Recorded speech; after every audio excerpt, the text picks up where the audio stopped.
All right, crypto nerds, this is a decentralized storage episode dose. And I think you should watch the entire episode. I think it's very important. Normally, I don't say that. I say, skip through, whatever. I mean, who wants to watch this for 5 to 10 minutes? I don't even want to watch me for 5 to 10 minutes. Why would you? But this, I think, is really important. I always say, I'm a big dumb animal. Don't do what I do. Informational purposes only. So I got a comment by, and I'll put the comment up here in a moment, by Fundamentals 101. There are a handful of people, actually a decent amount, considering I only have like 1,300 subscribers, that interact and give comments pretty much to, majority of my shows, and they're always very helpful. His comment, I believe it was a he, it was very helpful. And he has been on many shows. I'll put things out. Part of the reason I do this is because I did this because I've been investing in crypto for a while. And this time around, I thought, I should really do more research into a lot of these different projects. And knowing that I can be lazy, and I think it's always good to know our negatives. I have a lot of negatives. I'm 52. I'm still looking for my positives, but I know I have negatives. And one of them is procrastination and laziness. So I thought I should start a YouTube channel and commit myself to doing a daily show or more, such that I will do the research. If you've ever had to learn something to the point where you could then describe it and teach it to someone else, you realize that's a different level of understanding. So that's why I started doing this. Hey, help other people, people help me. That's the idea of a community, right? We learn things. Oftentimes I'll put out an episode and I'll say, I learned everything about this. Here it is. Hope that helps you. And someone says, you forgot this. And I'm like, I did. So on this one, I missed something completely. Here's why. I figured in my portfolio, I'm diversifying across many different industries. One being decentralized storage. Why not? It makes perfect sense. You've got, the AWS services, cloud services, all these things out there. It's a big market. I'll put up the stats in a moment. But that episode yesterday, I'll admit, I was a little lazy and I thought it's a commodity. So just pick the first mover advantage. Pick the one that's storing the most stuff. And I basically just looked at market cap and what they're storing. What Fundamentals pointed out here was he said two things. And we're going to go over both. And then we're going to talk about pricing at the end. But the first thing he said was, he was talking about ArWeave. And he said, pricing-wise, they have a one-time fee for permanent storage. That's interesting.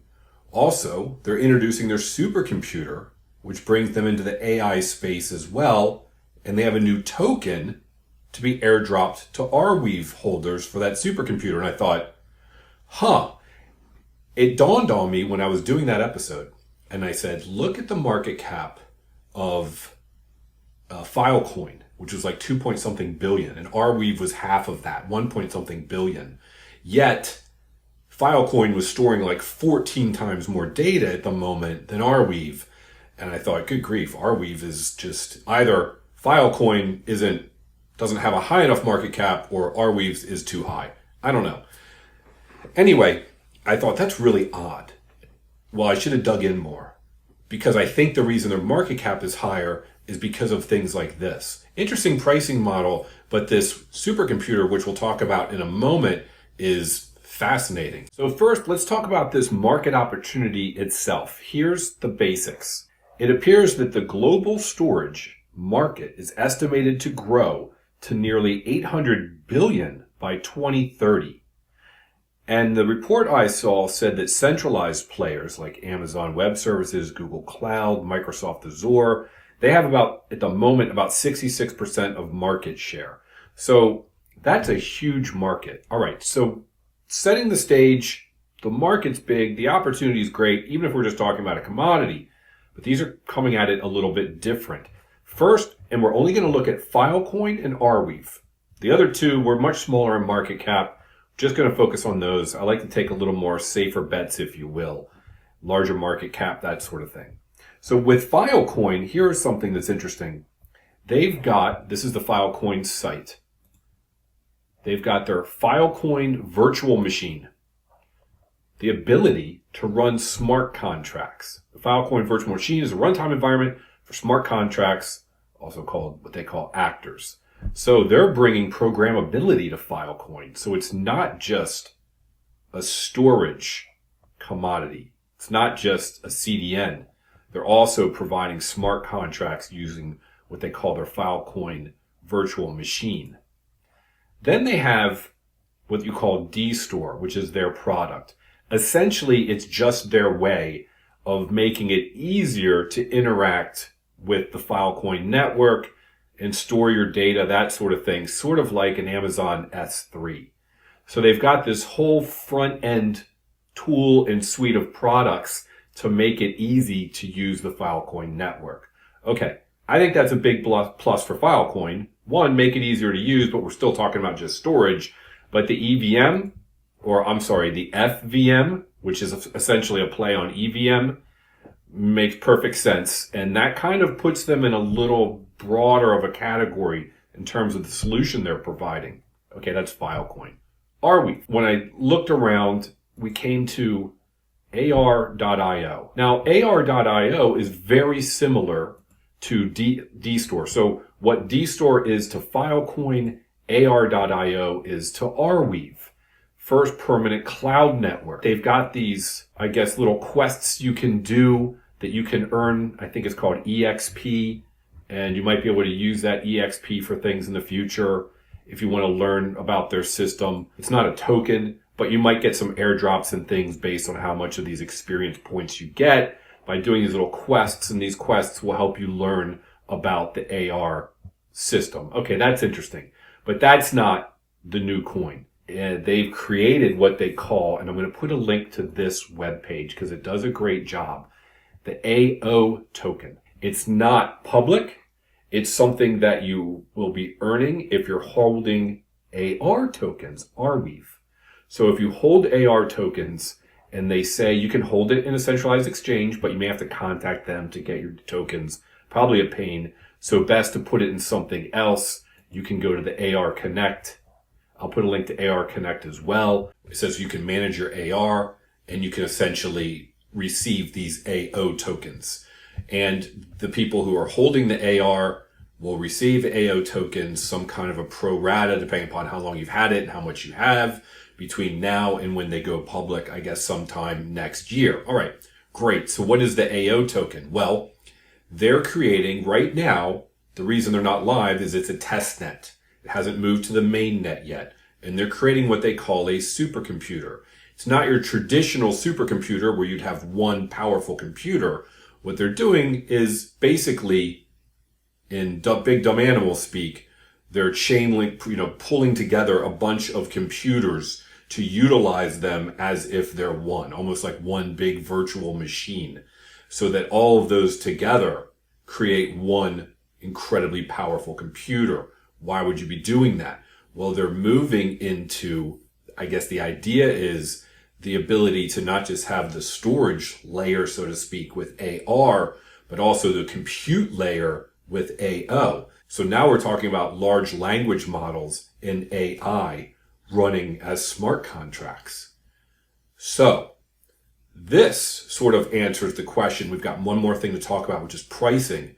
But in my mind, that answers the question as to why was ArWeave's market cap so high compared to Filecoin when they didn't seem to be storing as much if it was apples to apples. We were just talking about storage. We're not just talking about storage. So Filecoin, interestingly enough, has their Filecoin virtual machine running smart contracts, and there's a test net for AR, which is going to be the AO token when it goes live, and that's going to have the computing power. And it looks like they now, at least on my sheet, would push them into also a potential AI category. Now, theoretically, if we've got a bull run and it's coming up, hasn't started yet in my mind, and it runs sometime into 2025, will this come to fruition within that time frame enough to blow up their price? I don't know. But very interesting to me. I don't own ArWeave at the moment. I do own Filecoin. But if I considered ArWeave to be more in the AI space, it's very interesting. I might pick some up because it's sort of in two industries now. Storage as well as AI, compute, and DePIN. Crazy, right? Things change so fast. All right. Last thing, let's talk about pricing real quick. Filecoin the cost. Users pay miners to store data. The prices fluctuate based on supply, demand, and duration. Okay, and the payment is Filecoins. ArWeave is a one-time upfront payment for permanent storage. They say the price is calculated based on data size and with an endowment model, ensuring long-term maintenance. And you pay in AR tokens. That's an interesting model. I'm not sure how that survives over time because they're talking about permanent storage forever. And then Storj, they have a pay-as-you-go subscription model. And Siacoin says users negotiate for with hosts for custom storage duration and prices. All right.